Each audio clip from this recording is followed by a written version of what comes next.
नमस्कार, आप सभी का स्वागत है राष्ट्रीय जगत विजन न्यूज पर। मैं हूं आपके साथ रागनी वर्मन।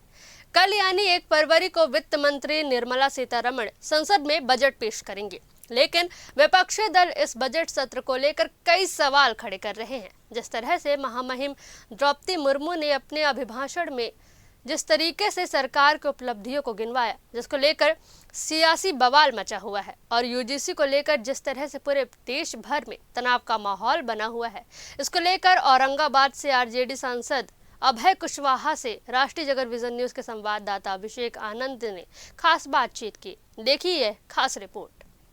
हमारे साथ खास बातचीत करने के लिए औरंगाबाद से लोकसभा सांसद अभय कुशवाहा हैं। सर, जिस तरीके से कल बजट आने वाला है, आप लोगों की क्या कुछ रणनीतियां तैयार की जा रही है? क्योंकि लगातार जिस तरीके से महामहिम ने 27 पेजों का उन्होंने पूरा अपना अभिभाषण दिया, लेकिन उसमें कहीं ना कहीं सामने निकल करके ये आ रहा है कि कुछ भी उन्होंने इस तरीके जो अर्थव्यवस्था जो है चरमराई हुई है, उसको लेकर कोई भी बातचीत नहीं की गई है। किस तरीके से?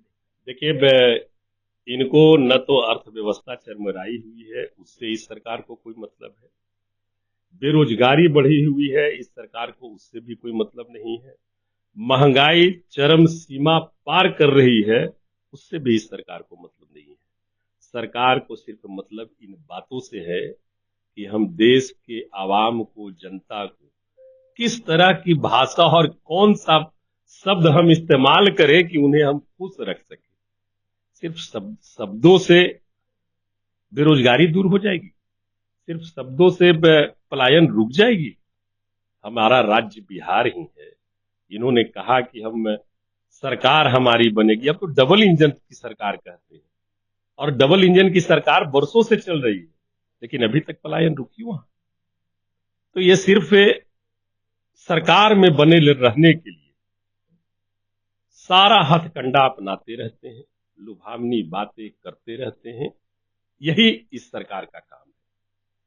हम लोग सदन में बैठते भी हैं तो हम लोग देखते हैं कि जब कोई सवाल का जवाब भी केंद्रीय मंत्री देते हैं तो सवाल का जवाब देना कुछ रहता है, तार्किक जो रहता है उन बातों में न जाकर के कम से कम हर एक सवाल में जितने भी माननीय मंत्री हैं, मोदी जी का नाम 20 बार जरूर लेते हैं। मोदी जी ने ये किया, मोदी जी ने ये किया, मोदी जी ने ये किया।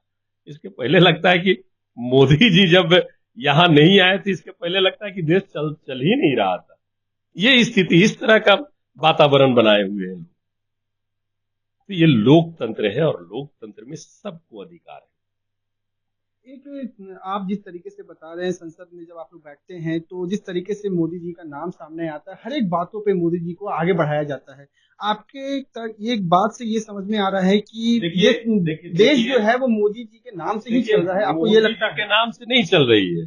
सारे कैबिनेट मंत्री जी को निश्चित तौर पर डर है कि अगर हम अपनी बात में 25 बार माला अगर उनका न जपेंगे तो हम कखनी आउट हो जाएंगे, पता नहीं। इस तरह का माहौल है भाई। किसी को आजादी है? कोई अपने मन से, स्वच्छ मन से कोई काम कर रहा है? सारे उनके लोग भी डर से, भय में रहते हैं, रह करके काम करते हैं, ऐसे नाम लेने के लिए जो नाम जपते रहें। लेकिन स्थिति यही है सरकार की। सर, एक सवाल ये भी है, यूजीसी को लेकर के लगातार आपने देखा किस तरीके से जगह जगह पे प्रदर्शन हो रहे थे, लेकिन सुप्रीम कोर्ट में जब इसका हियरिंग हुआ तो उसमें 19 मार्च को दोबारा से हियरिंग होना है। किस तरीके से आप इसको पूरा? ये बताइए, यूजीसी के बारे में जो लोग कर रहे हैं, यही सरकार 10% आरक्षण लाई सवर्णों के लिए।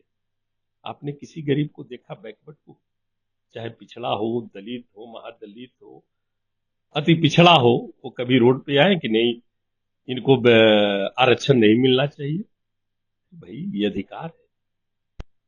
10% जो आरक्षण, जो स्वर्णों में भी जो गरीबी रेखा के अंतर्गत है, क्यों नहीं उनको लाभ मिलना चाहिए? तो उसी तरह से ये कानून है। इस पर क्यों उनको आपत्ति हो रही है, ये हमें समझ में नहीं आता है। सभी को अधिकार है, सभी को समान वातावरण में जीने का अधिकार है। अब इन लोग डर रहे हैं कि जिस तरह का हम शोषण पहले किया करते थे इन छात्र छात्राओं पर, अब उस तरह का शोषण हम नहीं कर पाएंगे। भय इस चीज का है।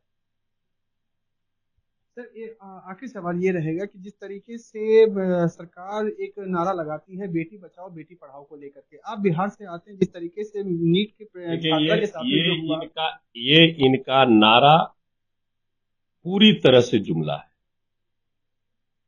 ये कहते रहेंगे, जहां इनकी राज्य में सरकार है कहेंगे डबल इंजन की सरकार। क्या हुआ डबल इंजन की सरकार? नीट की छात्रा, हमारे औरंगाबाद की एक छात्रा की उसके पहले हत्या होती है। कहाँ है आपका डबल इंजन? क्या न्याय आप दे पा रहे हैं?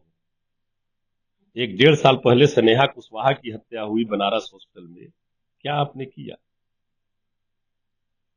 तो ये सिर्फ इनका छलावा है, कहीं पे कुछ नहीं कर रहे हैं। और बिहार में पूरी तरह से लॉ एंड ऑर्डर ध्वस्त हो चुकी है, और हम लोग तो मांग करेंगे ही ना। बिहार के चुनाव को आप जिस रूप में भी जीते हो, लेकिन हमारे माननीय नेता तेजस्वी प्रसाद यादव जी पूरी मुस्तैदी के साथ बिहार के जन कल्याण के मुद्दों को, बिहार के हित के लिए, बिहार के बेहतरी के लिए, बिहार के छात्र छात्राओं के उज्जवल भविष्य के लिए, किसानों के हक और अधिकार के लिए निश्चित तौर पर अपना आवाज बुलंद करते रहेंगे, सरकार को आगाह करते रहेंगे।